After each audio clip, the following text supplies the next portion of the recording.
Hey, what's going on everyone? Moose here, Air Guns of Michigan, and today we have an old friend back.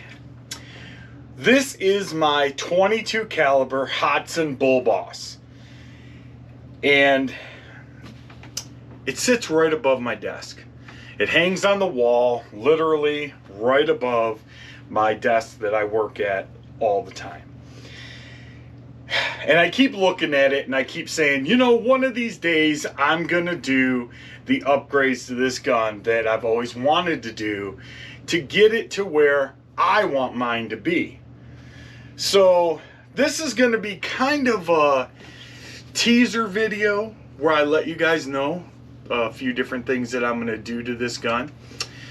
And it's also going to be a question or I'm going to have a question in here for all you other BullBoss owners. So, number one thing, Corey at Cornfields and Crosshairs has a gun very similar to this one, and he painted his barrel, and I like the look of it so much that I took a page from his BullBoss and decided to paint my barrel shroud as well. I know, Corey, I'm kind of freaking taking your idea, but man, it looked so good, so I decided to do the same thing. I have ordered a Huma regulator for this, so I am going to regulate this gun.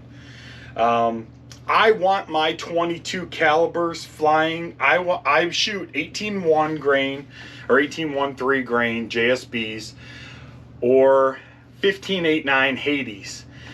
So I figured, you know what, if I want to shoot Hades, I want them to shoot it right around 900 feet per second. I want my 18-1-3s to fly at roughly 860, 870. So I think that's a good amount of speed for what this gun can do, and I like it. So I do have a regulator on its way, and we're going to be showing a video on how I installed that. There's lots of videos out there on it, but nobody's done one as of super recently, so I'm going to do that. The issue that I'm having at this particular point, and I'm hoping that somebody out there is going to know, is that when I try to loosen my hammer spring, now please pay attention to what I'm going to say if you're going to answer this question, because a lot of times people say, oh, you know, as soon as they hear me say I'm having trouble loosening my hammer spring or adjusting my hammer spring, they say something, and I've already tried that.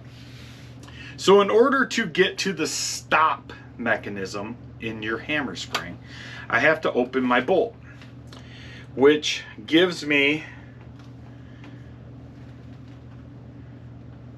well, it has to be out of stock, but it gives me access to where the hammer spring itself has a little hole where I can drop in an Allen key to hold it as I adjust the hammer spring.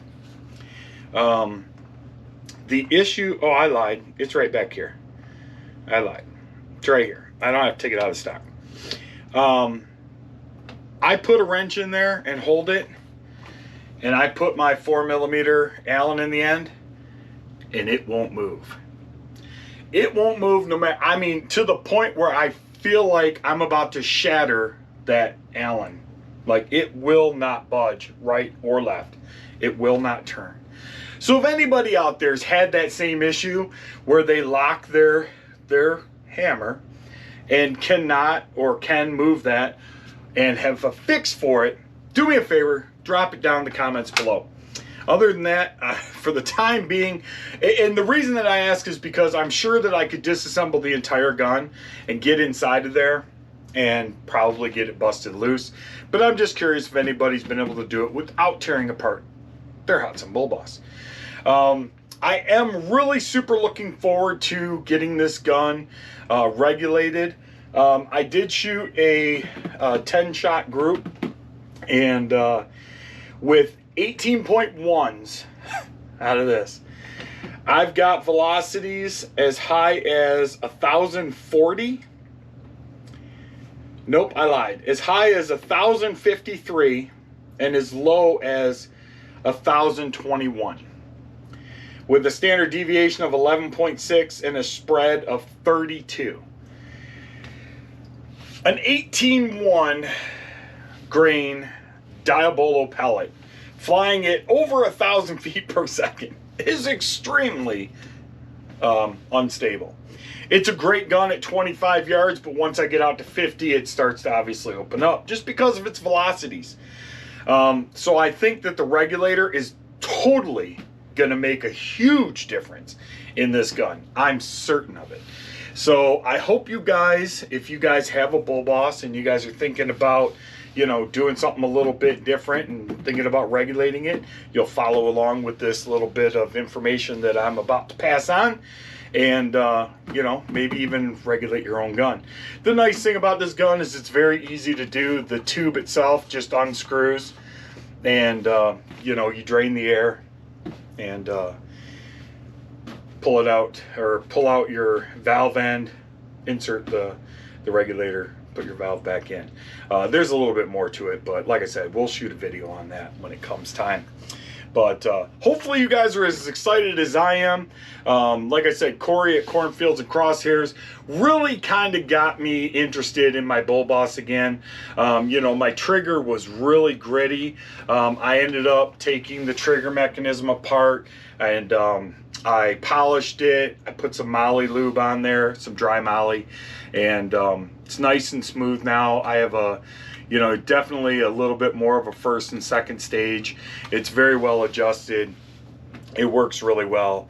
I think that once I add the regulator, it's going to be super quiet. It's going to be great. Corey's gun is phenomenal.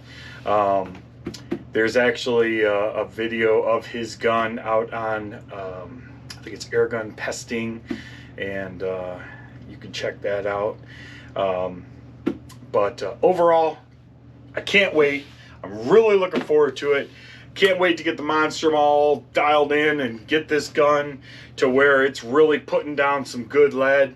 And you know, it is a little heavier of a gun, but seriously, like, this is a gun that you can take out in the woods and, you know, and just really have a good time with. So with that being said, I'm Moose. This is Air Guns of Michigan.